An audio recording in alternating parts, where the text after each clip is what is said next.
فسخت الخطوبة هي حاليا مش بنت. أنا جيت لي رسالة أكتر من مرة من شخصية قالت لي أعرض المشكلة عليكم. المشكلة بتقول إن هي مخطوبة لشخص، أو بمعنى أصح مش مخطوبة، هي بينهم علاقة. العلاقة شبه إن هما متجوزين، مخطوبين بقالهم 3 سنين. هي شغالة دكتورة وهو شغال مهندس. تمام. بتقول إن هي صحت في يوم اكتشفت إن خطيبها أو جوزها له علاقة مع صاحبتها، وصاحبتها الروح بالروح. هي دلوقتي بتسألني تكمل الخطوبة ولا تفسخ الخطوبة. طب هي لو فسخت الخطوبة هي حاليا مش بنت، وديت المشكلة الحقيقية. فهي تكمل في الخطوبة ولا تفسخ الخطوبة ولا تواجههم. المشكلة كلها أنا هحكي لكم المشكلة وهحكي لكم تفاصيل المشكلة. هستناكم تعملوا له متابعة وتعملوا له لايك وتقولوا له في الكومنت اكمل لكم المشكله، وانتوا تقولوا لي اقول لها ايه ولا اعمل ايه.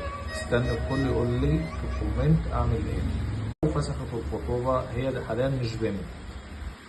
انا جيت لي رساله اكتر من مره من شخصيه قالت لي اعرض المشكله عليكم. المشكله بتقول ان هي مخطوبه لشخص، او بمعنى اصح مش مخطوبه، هي بينهم علاقة. العلاقة شبه إن هما متجوزين، مخطوبين بقالهم 3 سنين. هي شغالة دكتورة وهو شغال مهندس. تمام. بتقول إن هي صحت في يوم اكتشفت إن خطيبها أو جوزها له علاقة مع صاحبتها، وصاحبتها الروح بالروح.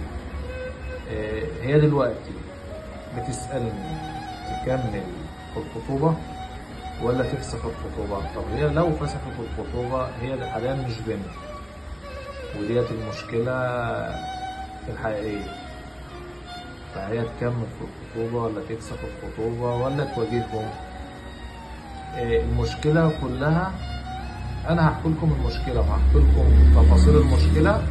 هستناكم تعملوا له متابعة وتعملوا له لايك وتقولوا لي في الكومنت اكمل لكم المشكله، وانتوا تقولوا لي اقول لها ايه ولا اعمل ايه. استنى الكل يقول لي في الكومنت اعمل ايه.